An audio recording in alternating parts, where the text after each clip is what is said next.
Hello, everybody. This is Dr. John Schmidt, and I'd like to welcome you to this webinar series. It's comprised of lessons. We'll do 2 lessons each week that we do this. So the first 2 right here is really going to give us some background information, especially the first hour. In the first hour, we're going to talk about why we do impairment ratings on personal injury patients today. And when I say today, I really mean the past 20 years. It's just that the insurance companies never told us that they changed the way that they determine the settlement value of personal injury cases. And a lot of us have learned about this over the course of the past 20 years, but have not really applied it. And that goes for attorneys as well. So the information that you learn in this course, you can take and educate the attorneys that you work with. It's going to be very important to do that, and I'll talk to you about how to do that as we progress through the course. One thing that I want to say is that you should have handouts here. If you're on the live broadcast, you will have under the handout section, you'll have a copy of these notes, and each week I will provide you with those. If you happen to be catching a recording of this, it'll be posted under the program. You just download and you can follow along if you like. If you're listening to this live, you don't have to worry about the notes right now, because I'm going to take you through that are posted. Before we progress, let's talk about some things so that you're on solid ground. I don't want to just race to how to do an impairment rating without setting the table correct and building a firm foundation and building a house on top of that. First and foremost, and I had some phone calls about this yesterday, or questions when I did a phone call yesterday about this. Do you need to be certified? People always say, do I need to be certified to do an impairment rating? And the answer is no. You don't need to be certified to do a physical exam. As long as you do something that is within the scope of your practice in your state, then you're fine. Medical doctors typically have a super license, so they can diagnose anything. If you're a doctor of chiropractic, you're typically restricted to something that's neuromusculoskeletal or along those lines. So that leaves a lot of the AMA guides that we can impair. So if somebody injured their eye, you just send them out to somebody, a medical doctor who could impair the eye. So why do we do the certification course? The reason why is because, as you're going to learn, impairment ratings are the second largest value driver in software like Colossus and others. It's a key determining factor. About 65% of the general damages on a personal injury settlement come from the impairment rating, duties under duress, and loss of enjoyment of life. And if there's not an impairment rating rendered on the patient over 2%, the screens for loss of enjoyment of life and duties under duress don't even open up for the adjuster. So it's a skeleton key for those 2 other outcome assessments. And we'll talk a little bit about those as we progress through the program. So I always think if you get deposed or if you go to trial and you render an impairment rating, you have to be able to talk your way through it. So regardless if you're a medical doctor, you're a doctor of chiropractic, and you're being deposed, if you've got a 15% impairment rating, it could be any number, I'm just using a number here, but you have to be able to articulate how you got there. So a lot of this presentation is going to be giving you the because. Somebody's going to ask you a question. Why do you use the 5th edition of the AMA guides and not the 6th edition of the AMA guides? Because that's what the insurance companies use. How do you know that? Because when you look at the Colossus homepage from DXC Technologies, they openly state that they use the 5th edition. So we're just using what we know that the insurance companies use. So a lot of this is that because. The other thing is taking you mechanically through how to perform impairment ratings and the different models that they use or methodologies that they use. Do you need a certification? No. All that you need is a license and operate within the course and scope of that license that you have. However, if somebody does say, have you had any formal education? I want you to be able to say, yes, I have. I've completed a course on the 5th edition of the AMA guides. Now, the 4th edition is almost identical to the 5th. So if you are in a state like Texas and you're a designated doctor and you use the 4th edition, the 5th edition is going to be very easy for you to follow along with. So I have done impairments starting with the 3rd edition revised all the way up through the 6th. So I'm keenly aware of all of those. The next thing is going to be, how do we, a certification is only as good as the paper that it's on and the person who backs it. So let me give you a little bit of background about myself. First of all, I've been a doctor of chiropractic for nearly 30 years now. I became certified to perform impairment ratings back in 1997. And then in I also became what's called a designated doctor in the state of Texas. Now, for those of you who are in the state of Texas, you understand this process. In the state of Texas, let me just explain to you the significance of that. If you're in California, it's kind of like a QME doctor, qualified medical examiner. When a person is injured at work, they are entitled to, as long as it's a compensable injury, they are entitled to impairment benefits, income benefits, and then once they are at maximum medical improvement, they're as good as they're going to get, the doctor has to either perform an impairment rating or send them out for an impairment rating, and then the patient is entitled to impairment benefits. If the insurance company or the patient contest the impairment rating, they will send the patient out to a state-appointed doctor. These are called designated doctors. So I became a designated doctor back in 1997, and I performed hundreds of impairment ratings for the state-appointed impairment ratings. In other words, patients that were not mine, I did these impairments on.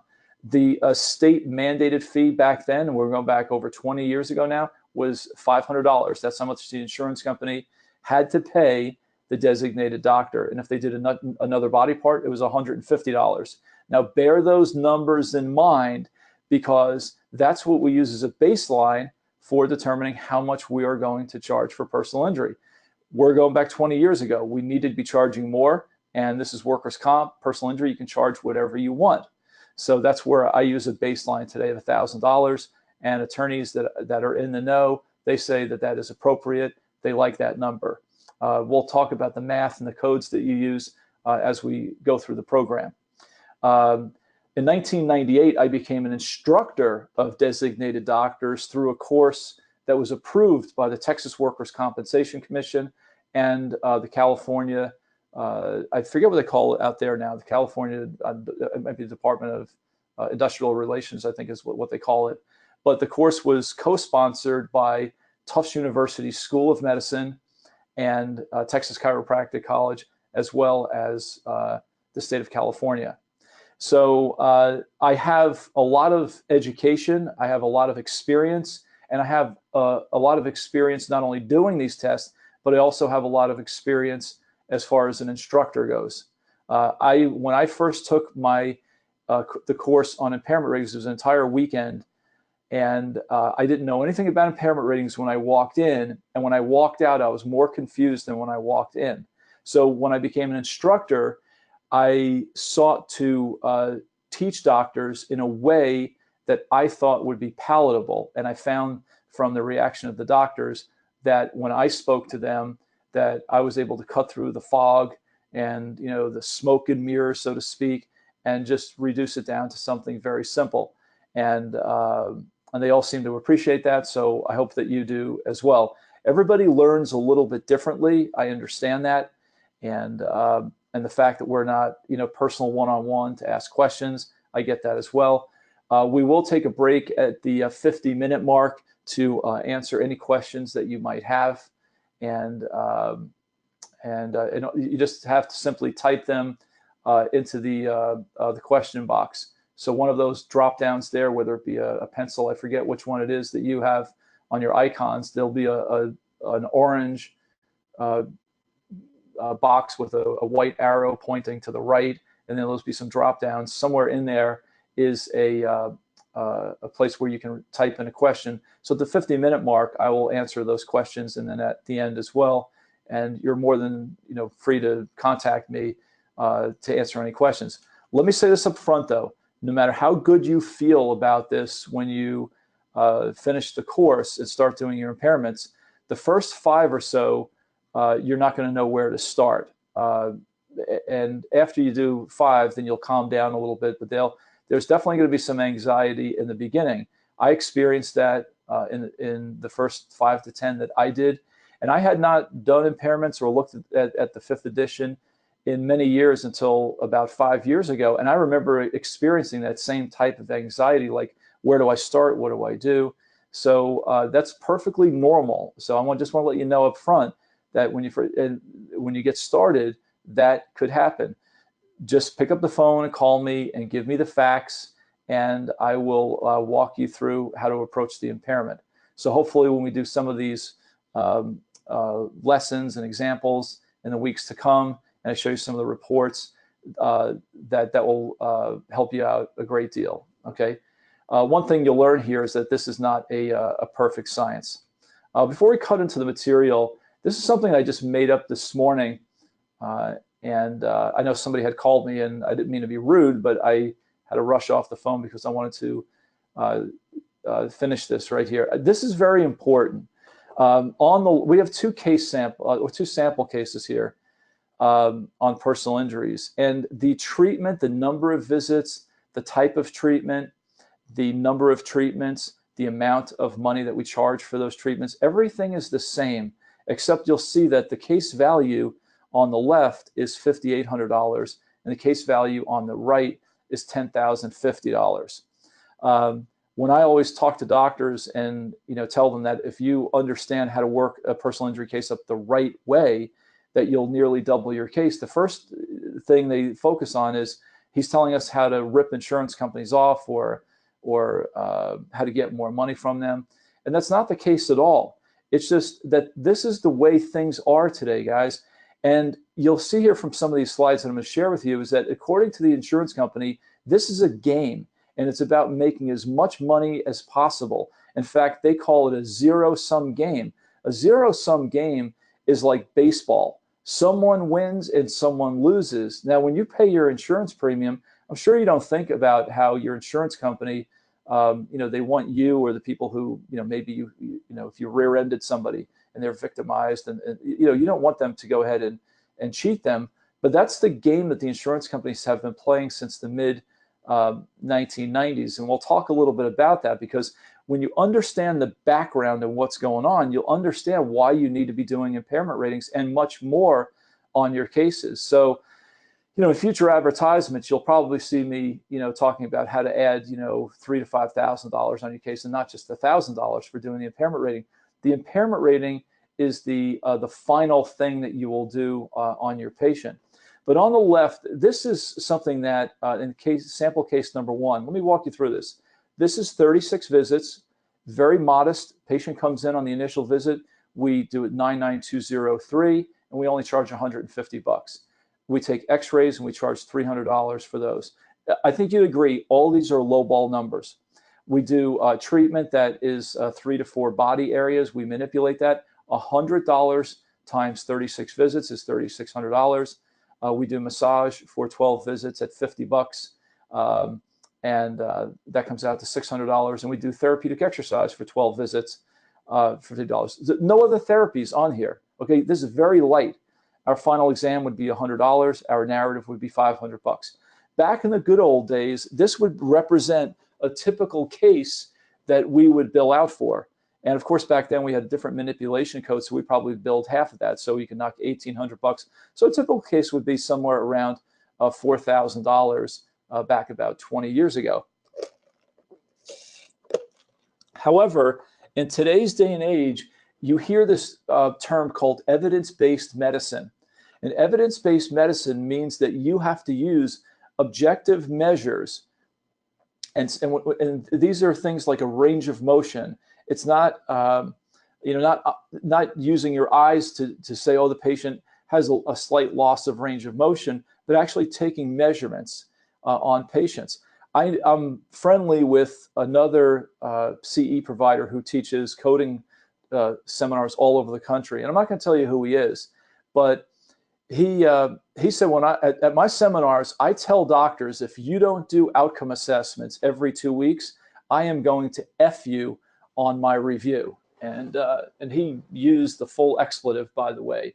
So what he's saying is that if every 2 weeks you don't do range of motion or an oswestry or a neck disability index to measure how much better the patient is doing, he is going to cut off your care.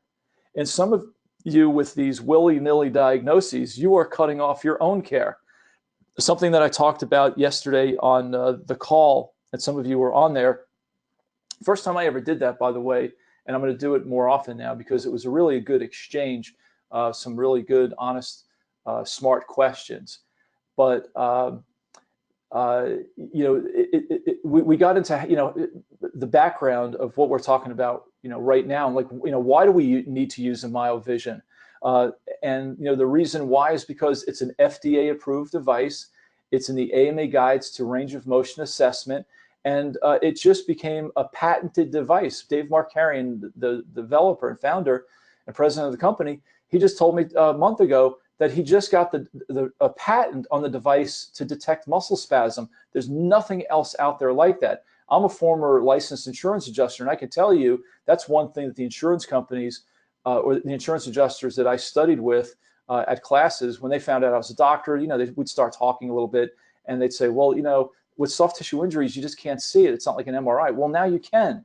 And again, it's an FDA approved device that is in the AMA guides to range of motion assessment. That's why I recommend the device, not because I own any stock in the country whatsoever. I don't. I went to Myovision and said, hey, would you work out a deal for anybody who attended my seminars? And they said, yeah, sure. So they give you a nice discount if you call Mark Markarian, and he'll help you out. Doing physical performance tests and range of motion, muscle strength, oswestries, neck disability index. I never did this. So I'm on board with you. If you just gave me the patient's PIP money and let me adjust the patient, we could keep the cost of care down tremendously.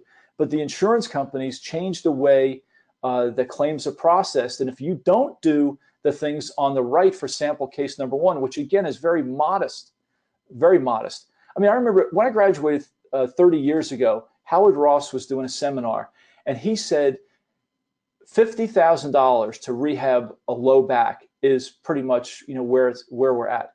The insurance companies are raking in billions of dollars every single year. Now, from 1985 to 95, a company like Allstate raked, their profit was $820 million, not even $1 billion. When they changed the way that they process claims, which included using Colossus, 10 years later, they raked in $33 billion. And in 2006, $5 billion alone. So they're sitting on a truckload of cash, but the attorneys have to find a way to rip it out of their hands. Now, we talk about doing an impairment rating. There's 2 places that these things, duties under duress, loss of enjoyment of life, your impairment rating, there's 2 places they have to be. One is in your final narrative, and the other one is in the attorney's demand letter. Otherwise, the insurance companies have instructed their adjusters not to enter that into the computer software. Colossus and similar software are used on about 60% of all of the claims. Now, the other 40% might be where there's a clear case of policy limits. A guy's on a motorcycle and he gets hit from behind by a dump truck, and he's got 34 broken bones and he's paralyzed from the waist down. They're going to write out the full policy limits on that guy. Okay. People where there's no property damage, they call that minor impact. There are suspected fraud cases. They try to quick settle with people. So that's the other 40%. The bulk, 90% of what doctors in physical medicine see are going to be run through Colossus or similar software. And there's also medical software like Mitchell Medical that the owners of Colossus, I believe they own that software now as well. So, and we'll talk a little bit about that history. There's one book, anyway, before I move off this, I just want to go through the right here. The same workup, except this is the Myovision over here that we're doing on the right to detect if there's muscle spasm. You will see this is significant because if there's nothing else, if there's no herniated disc, The patient says they've got numbness and tingling, but you can't find anything. You know they're going to go out to the IME doctor, the insurance medical examiner, and they're going to say there's no muscle spasm. But you use the MyoVision and say, look, I found it, and it's right here on the report. That is going to be a category 2 on the diagnosis-related estimate model, and you will understand that term here more next week. We'll get into it, but we'll review it a little bit this week as well. But that's a category 2 for a 5 to 8% impairment. So even muscle guarding or spasm at the end of a case is worth some money for the injured patient. This here is every time that you do a physical performance test. That's range of motion and muscle testing and outcome assessments. On the low side, $150 based on these are quarterly units, so it's every 15 minutes. You bill this out, $300 an hour, 30 minutes, $150. Have your staff do that, train them according to your state rules for a total of $900. I'm sure you all take flexion extension x-rays. If you don't, you should be. It's malpractice if you don't. And I heard that from a lawyer who's a chiropractor say he considers it to be medical malpractice not to take flexion extension x-rays and look for ligament laxity. I mean, that's why we do it. And it's not just lateral flexion and extension. It's also A to P open mouth with extending to the left and to the right. Okay. And you want to be using computerized radiographic mensuration analysis or digital radiographic mensuration analysis. And if you guys don't know how to do it, put your film on a on disc, send it to me. I'll charge $100 and you charge $500. That's the standard rate for it. Okay. And then at the end, you do your impairment rating. Now on the right is the correct way if you're using evidence-based model medicine and mirroring everything that's in Colossus in accordance to what we know about the insurance companies. That's the right way to work patients up. And by the way, I'm not just getting, remember, I'm a former licensed insurance adjuster, but I also listen to people like Jim Mathis, who was a senior claims examiner for Allstate and State Farm. It was just, he was the one who said 6 months ago, he said that 65% of all of the general settlement figures come from your impairment rating, duties under duress, and loss of enjoyment of life. That was something I didn't even know. Mark Romano, when attorneys were saying years ago, oh, they don't use Colossus anymore, there was a guy named Mark Romano who was setting the figures for Allstate in Colossus.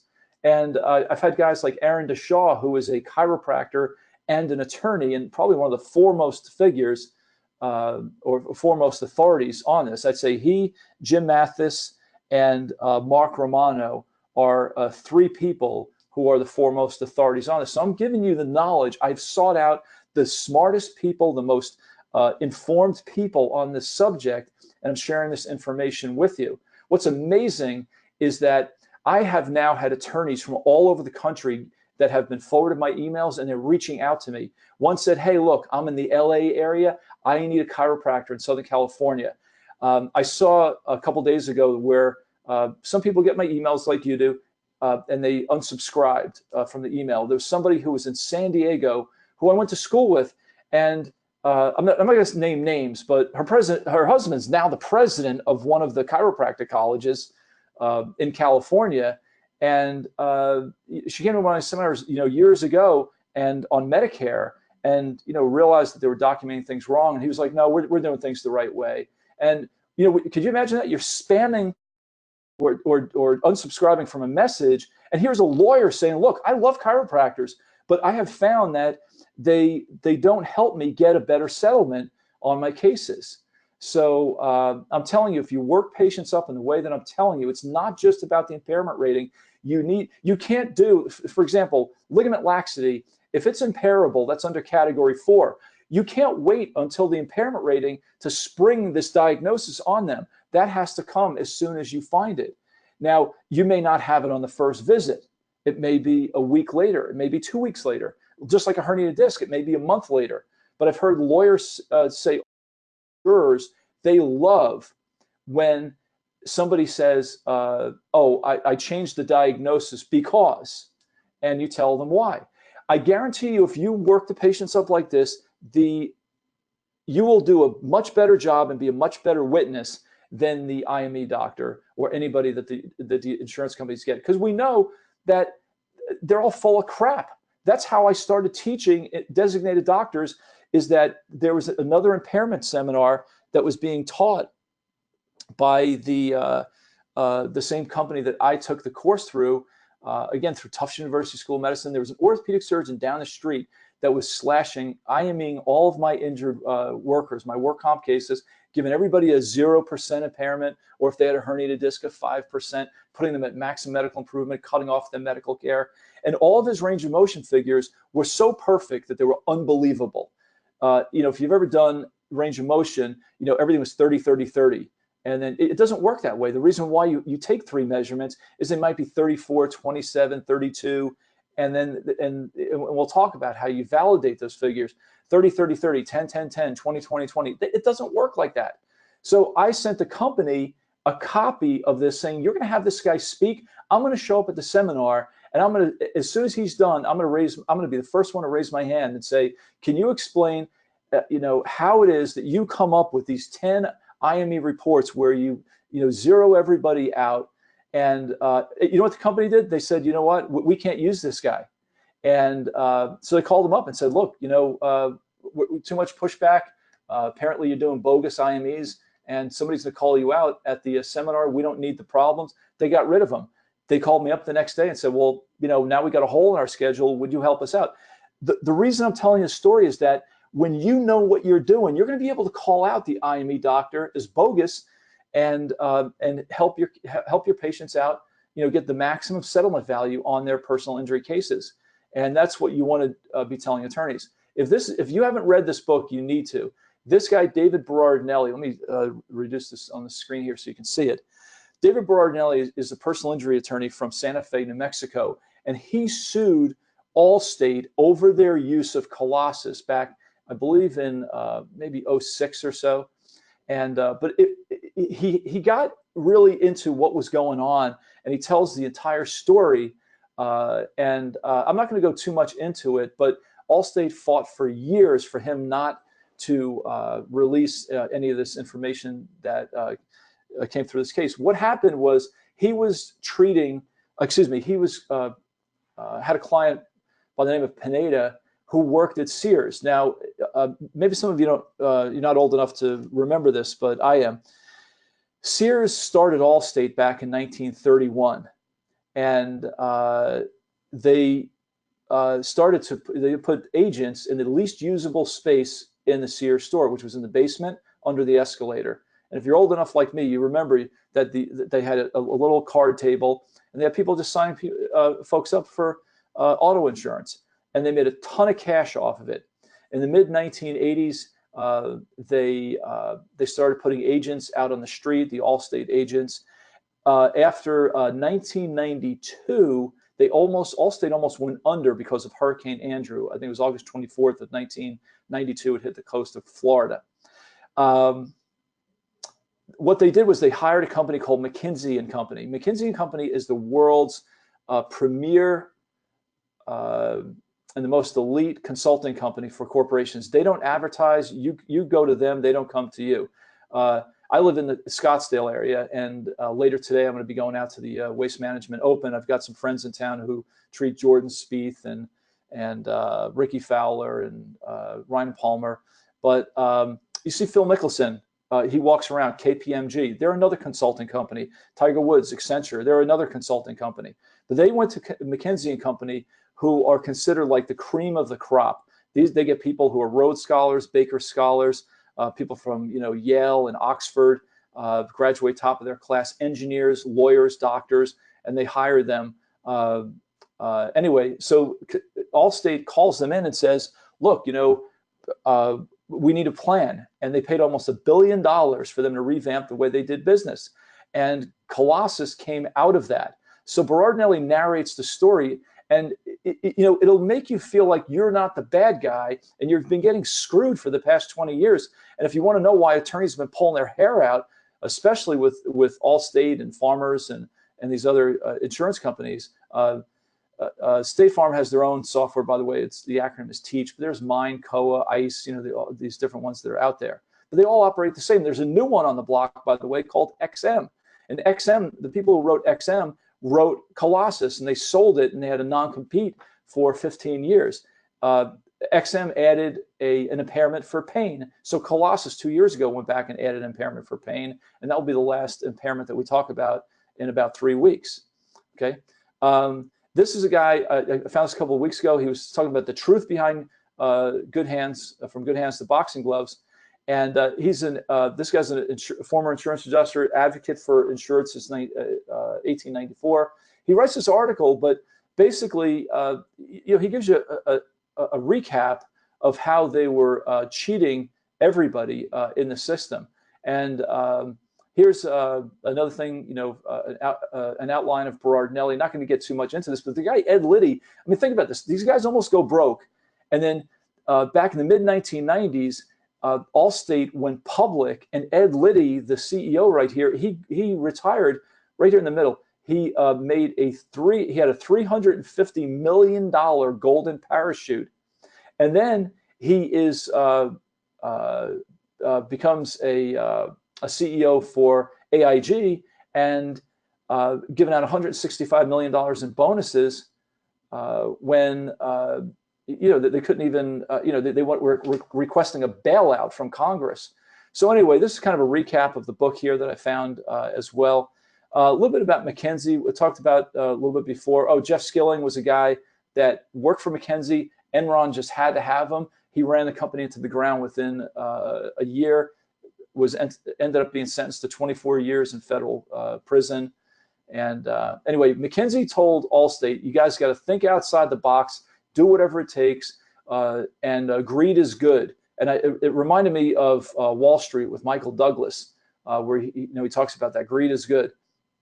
Well, they told him you have to come up with a zero-sum game. So Berardinelli, he wanted a copy of all the McKinsey slides that Allstate had gotten. And Allstate wasn't the first or the only insurance company, but they were the first big ones to make a move. USF&G was the first United States insurance company to use Colossus. And Colossus was a software that was used in the country of Australia for their workers' compensation claims. But this was a slide here. There were 12,200 slides. Slide 1,400. Just read the language of this, and it'll give you an idea of how disgusting the insurance companies are and make you think twice when you think you're charging too much on your medical bills. Improving Allstate's casualty economics will have a negative economic impact on some medical providers, meaning you, plaintiff attorneys, and claimants. You have to have a zero-sum economic game where Allstate wins, and that means that others must lose. And who are our opponents? The plaintiff's bar. They were telling people, oh, you don't need an attorney. And the ABA sued them, American Bar Association. They sued Allstate saying, look, you guys are practicing law without a license, and they backed off that. But you can go on YouTube and actually see this. They said, look, here in the right column, this is what you're currently paying on claims, and this is what the fair value of the claims are over here. There's abusive medical testing, unnecessary payments to lawyers, and you're paying too much on your claims. Well, the industry average on every dollar that was being paid was about 71 cents, and Allstate was paying 73 cents. So they were 2 cents over. When McKinsey & Company was done with them, they were down to paying 46.7 cents on every single dollar on their claims. So, and look, if you want to go ahead and pay that much lower, that's fine, but go ahead and lower my premiums in half. And that didn't happen at all. In fact, like everything else in the world today, everything goes up. And don't feel bad about your fees going up. I live in Arizona, and insurance premiums, I'm sure you've heard about this on the news before, they went up 117% last year. So everything's gone up 12%, here, 12% there, pretty big, 10%. So, make sure that your fees are going up right now as the economy is doing a whole lot better as well. So another slide that's important to share with you. He said, look, this is the rate at which you're settling claims right now. This is what McKinsey told the insurance companies. And they said, this is the current game. Note the word game. This is the new game. Okay, you're going to settle cases within the first 6 months. And if they don't want to settle in 6 months, we're going to drag it out for years. So they could have the good hands treatment or the boxing gloves treatment. Berardinelli, let's go back up to the top. He said, I didn't even name the book. from good hands to boxing gloves. They did. Okay. Now, after Allstate had such success with this, they shared their knowledge with other insurance companies, and they started to hire McKinsey as well. So this is why you're being asked to take cuts left and right. And you're going to see here the role that the impairment rating makes on a case, and why attorneys should be excited about it as well. I just had one from Albuquerque. I talked to him for an hour last Thursday, and he got off the phone. When he got on the phone, he was totally confused with me. And when he got off the phone, he said, "Boy, this is going to really change the way I practice law after 30 years." What they did was they said, "Look, instead of settling every PI claim the same, you got to break them up into different segments." And we talked about this before. If there's low property damage, Allstate calls it minor impact or missed. Some of these are fraud cases, and I can tell you as an adjuster, there's a presumption that 10% of all claims are fraudulent in some way. What I can also tell you as an adjuster is that only about 20% of all property damage claims contain a bodily injury component. It means 80% of when people say, "Oh, my car was injured," 80% of those claims never have a bodily injury damage. There are policy limits, but the vast majority, 60% overall, and probably 90+% in your practice, are going to be handled through some software similar to Colossus. Colossus we know a lot about because adjusters, attorneys have come forward, workers, people who've set factors like Mark Romano, they've come forward and have gone public with what they were doing. I put this red line here. This was the average claim range with Colossus, was right here. So before Colossus, this is the amount of money that these cases were settling. Of course, the severity of the injury moving from left to right, and of course, as the severity goes up, you would expect the claims to go up as well. But some of these really severe cases were settling for lower than some of the moderately severe. Afterwards, with Colossus, look at the consistency that they were able to achieve. And they can dial this down, which Mark Romano said that he was being told to do, which is why he left Allstate. But this was the average claim range before Colossus, was right here at this top red line. And afterwards, look how much with Colossus they were able to drop just the average claim by using the software. It's resulted in billions and billions of dollars reaping in profits. Okay, so why do we use the 5th edition?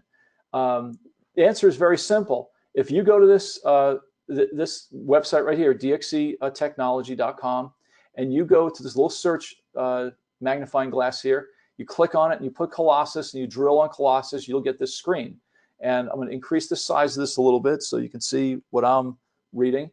And it says your adjusters, meaning the insurance company, can quickly interpret medical reports and look up definitions, et cetera, using AMA impairments, using AMA 5th edition data. So that answers the question as to why we use the 5th edition. People called me yesterday, or on the call yesterday, they were saying, why is it that we use the 5th edition of the AMA guides? This is the reason why we use the 5th edition of the AMA guides. And this is what the book looks like. It's the green book. All right. So there you go. The 6th is like a purplish color. The 4th is a burnt orange. Now, some people say, wait a minute, in my state, like Texas, we use the 4th edition. That's for workers' compensation. Workers' compensation has nothing to do with personal injury. So by state law, statute, they'll say, oh, in Texas, you use the 5th. And in some other states, they have their own method of determining impairment. In other states, I might say use the 6th, but for personal injury, we use the 5th. I've had attorneys who are doctors tell me that the 6th edition is probably inadmissible in court because the number of errors. In fact, the person who told me that is this individual right here, Aaron DeShaw. Real interesting guy. I've never met him, but we've communicated a few times, and he's given me a lot of information. He sued Allstate and Computer Science Corporation, who formerly owned Colossus. They merged with another company last year to form DXC Technologies. But Aaron is a chiropractor. Little interest or note of interest, his father was a chiropractor as well. And Dan Murphy up in Portland, Oregon, when Dan Murphy graduated from chiropractic college, it was the first person that he associated with. And Dan told me that a couple of years ago when he was lecturing at one of my personal injury seminars. So I'm sure that you all either know Dan or you know of him. But Aaron, his father went through a kind of a rough legal experience, and he was mistreated. So Aaron went back to law school, but kind of a unique guy. He belongs to this group here, Trial Guides, and this is something I pulled down from them. Lawyers, don't argue with them. If they, tell them just, you know what, you need to look at this document from Trial Guides. More than likely, they have heard of it, that they have, they've maybe even attended some of their webinars or seminars in the past. They're pretty well known. I mean, trial lawyers, they belong to this kind of like a mastermind group, if you will. But these are the guys who I follow their advice. So Aaron DeShaw, he wrote this article for lawyers talking about how you can increase the claim value on auto cases. And he said you have to, when he sued Allstate and other insurance companies, by the way, he found a lot of this out. So you can see here, so it's a predominant software, not the only one, but the predominant one used by insurers is Colossus, which determines about 60% of all cases, probably 90% in your office. But you've got Claims Outcome Advisor, COA, Claim IQ, and Exposure Manager. There's other things that are out there, Mind, Teach for State Farm. They all work the same way. Talks about the different value drivers, but the top 5 value drivers you as a doctor control. Number 1 are the injuries, and this is really important when it relates to an impairment rating based on what I had just said before. That is, don't wait until the end of care to do flexion extension x-rays or to digitize the x-rays, because they're going to say, I'm going through this right now with the lawyer who called me from Albuquerque. He said, one of your guys, and I believe the doctors might even be on this broadcast today, but we've got a diagnosis coming in late. And, that's fine, better late than never. But I said to him, look, you've been throwing them fastballs and now you're throwing them a curveball. So expect some of the lawyers to say, wait a minute, they've been used to you doing things a certain way. And now you're going to be changing the way that you're doing business. But that's because you became educated and you're helping. What you're going to tell the lawyers is, I am trying to help you increase the settlement value of your personal injury case. And if they don't, just share this document with them. This is why I'm doing the impairment ratings according to the 5th edition of the AMA guides. But I want to tell you, admonish you as a doctor, there's something that happens that is our fault collectively as a group. For example, a lot of patients will come in talking about headaches after whiplash injury, and they'll be documented in their history, but guess what? It never gets an ICD-10 code attached to it. And it happens about 83% of the time, believe it or not. Every injury needs to be evaluated on a physical exam, and then it needs to have a corresponding ICD-10 code. I don't want to see 20 orthopedic tests. I want to see 20 diagnoses. I know they don't fit on the claim form. Put as many as you can, and then have the rest in your notes, okay? And where there's like a little extra box there, just put see notes for additional diagnoses. That's totally acceptable, okay? And that's if you're submitting claim forms for PIP or MedPay. Maybe sometimes you have a statement at the end, but I want to see a lot of diagnoses and all of them justified, and change them as you need to change them. You got an MRI that showed a herniated disc, change it from, by the way, don't ever diagnose a herniated disc just based on an orthopedic or a neurological exam. Okay, so with an eye to the clock here, I want to make sure that we wrap up some of this stuff here before the 50-minute mark. And if I go a little bit over, that's fine. We'll still have an open Q&A regarding this information. So that's very important. Make sure you diagnose everything in the appropriate time frame. At the end of case, when the patient's as good as they're going to get, put them at maximum medical improvement, then do your impairment rating, and then have your final narrative report after that. Duties under duress, loss of enjoyment of life. Again, these are very important outcome assessments that are in Colossus, and they all have a value that goes towards the settlement. Now remember, no impairment rating over 2%, you don't get anything for duties under duress and loss of enjoyment of life. Prognosis is another form that it's not your standard medical prognosis, but it's something that's styled a little bit differently. So look, even if you go to trial and you throw all the stuff out the window, everything goes, Colossus, any other software goes, you still, duties under duress, that's telling the jury that you documented, or the patient told you and you documented what things they could not do as the result of them getting in this collision. We never call it an accident, by the way. It's always a crash, a collision. It's never an accident. Loss of enjoyment of life. What can they not do? People will tell you that, I wasn't able to go to yoga. I wasn't able to go to the gym. I mean, you need to get that from day one all the way to the end of treatment. All right. And then loss of enjoyment of life. Maybe somebody can't play tennis or golf anymore as a result of a back injury that they sustained. Maybe they can't work, or their level of employment, has changed. Okay. Now, a lot of attorneys will say, they don't use Colossus anymore. Well, this is a patent that the Computer Science Corporation, which owned Colossus, they filed this back in 2008. And it was actually the data patent, it was given to them in 2008. I think they filed it in 2000. But you can see here, June of 2000. Anyway, I want to go, this is the last page on the patent. This right here, you need to see this, okay? And hopefully I'm going to enlarge this so you can. This is what they're saying. This is what our adjusters see in the table of contents. And this was a mock-up of this. Right down here, it says identify impairment. So they click on that and they put the impairment rating in there. The duties under duress, okay? And then some other things that go in there. You can see up here at the top, their economic region, based on where they live, determines the settlement value of their case. Define the injuries. So this is your diagnoses that go in here. Were they admitted to the hospital, et cetera? What about identify subsequent treatment? So if you put that they had headaches or jaw pain is a great one, because it's coming with jaw pain and it's remarked for 3 visits, jaw pain gets an award for 3 visits and that's it. You put sprain, strain, and Colossus cuts you off after 3 weeks of treatment.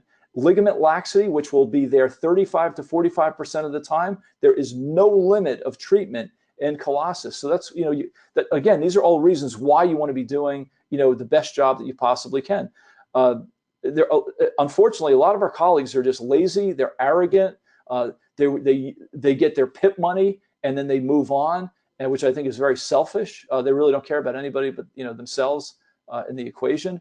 That I have no tolerance for. In fact, I had a doctor tell me, oh, well, I get paid well enough. I don't need to do any of this stuff. I just deleted them from my list. I don't return any of their phone calls, any of their text messages. Can't do that. So this was part of the patent. And read what they're saying here. During the past several years, many insurance companies have been using computer-based and knowledge-based claims processing system to process, evaluate, analyze, and estimate thousands of claims in, they should say, an unfair manner. It is consistent, but I would say it's not fair at all. Mark Romano left Allstate because they told him, you know what? Whatever we have in the system for an impairment, we want you to dial everything down. So let's just say a 10% impairment was worth $6,000. They told him, we want you to dial it down. So now it's worth $4,000, then $3,000. And he's telling all his family members, hey, get with Allstate. They're really great. You're not in good hands with Allstate. Maybe if you're a policy holder, but the person who they hit, they're going to get screwed. And that really goes for a lot of the insurance companies today. So you need to illustrate the patient. You have to tell the glass half empty. That's what you as a doctor are supposed to say, is what they have lost. The glass was full. Now it's half empty. That's your job in this whole thing. Okay.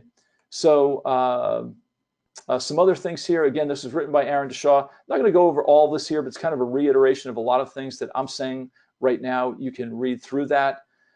Again, here's the thing from Mark Romano. This is an interview with him. In fact, if you click on this little green thing in notes, this will take you to the YouTube interview. There's an interview with him on YouTube. Some things from insurance companies. COA for bodily injury, so the Claims Outcome Advisor. It says COA is ISO's version of Colossus. It has promised potential buyers large claim savings when they use this product. It doesn't say anything about being fair. This is one of the most outrageous things that I have ever seen in personal injury. And as an adjuster, I find this to be kind of like what we're seeing with the FBI right now in the release of some documents, the inner workings. This is disgusting. This guy, David Harding, from Farmers in Zurich and so forth, You know, again, I'm talking about the Open and Ricky Fowler. Yeah, you know, that's how they get people to get on board with them. Oh, everyone thinks Flo is funny. The gecko, he's really cute. Let's go ahead and buy. You're in good hands with Allstate. That was, you know, that was something that was a phrase, by the way, of one of the doctors, the family physician of one of the general managers for Sears back in 1931. You're in good hands. It's the most recognizable phrase in the United States today, by the way. Okay. He says, I have reviewed 6 of Darren's bodily injury settlements. Darren is an adjuster, obviously. Except for an obvious policy limit case, he settled all Colossus units under the low range. So if you come in with, you know, they'll come back with a range of like 1,500 to 2,500, and the adjuster's instructed here to say, we'll give you 1,500. He's saying under the low range, we'll give you $1,000, we'll give you 1,200. All were soft tissue. Okay, do you guys see why you have to work your soft tissue cases up? You've got to do CRMA. You have to look for ligament laxity. You have to use the myovision because it's patented to detect muscle spasm. Okay, because soft tissue injury cases, you're going to see here that a disc herniation is rated at 10 to 13%, but ligament laxity is rated at 25 to 28% in the cervical spine. Okay, moving on here. It can be done. As you know, we have been creeping up in settlements in the lower range of Colossus, meaning if it's 1,500 to 2,500, we're going from 1,500 past 2,000, 2,200. We shouldn't be doing this. Cases from 0 to 2,500 should be settled consistently in the lower range or below. They are not worth much, and the jury will teach them a lesson. Our CRs must resist the temptation of paying more just to move the files. That's claims reviewer, by the way. Teach them to say, quote, sorry, no more, with a toothy grin, and mean it. It can be done, as Darren consistently does. Tim, put a copy of this in his human resources file. If he keeps up this during 2002, we will pay him accordingly. We will give him more money for giving less money on claims. Okay, so don't help the insurance company to screw the patient. I mean, this is all about the claimant. The attorneys, it's their client. For you, it's your patient. It's all about helping them get the largest settlement value that you can. But if we're going to help lawyers get as much money in a settlement value as we possibly can, then we need to make sure that we get paid as well. And if you've got my personal injury program, and if you don't, you need to invest in and get it. I know that some of you on here have, because I recognize the names and I know who you are personally, and you guys will call me. And when I say you guys, I mean collectively, male and female. But there's one form in there that is worth the entire program. And I get people call me all the time. And they say, the attorney, my bill is $7,600. And I'm going to show you this, by the way, throughout this broadcast on one of the weeks here. My bill's $7,600, and the attorney wants me to cut my bill in half. They ask him for the disbursement sheet. Oh, he says it's attorney-client privilege. I have a form in my personal injury program that the patient signs that authorizes the lawyer to give you a copy of that form. So when the doctor comes back with the sheet, it was a $40,000 settlement. The lawyer takes his full third, 13.3, and the $7,600 bill he wants to cut in half. I said, now that you've seen all the numbers, you think you should be taking a cut just so the client could get more than $9,000?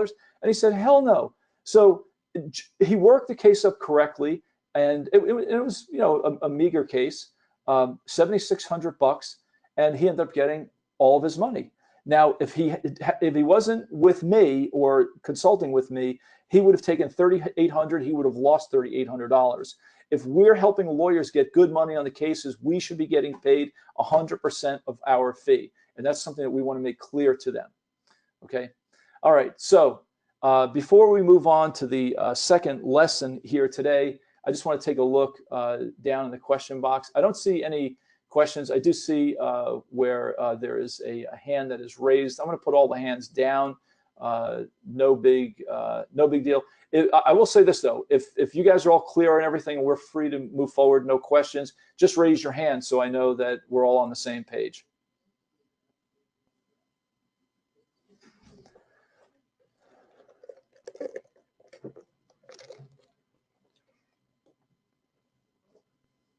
Okay, question here. Does XM use the 5th edition also? Yes. And we know that because they add that pain section. And I know the 6th edition does have an allotment for pain, but that was a clear indication. And they wrote Colossus, so but the answer is yes on that.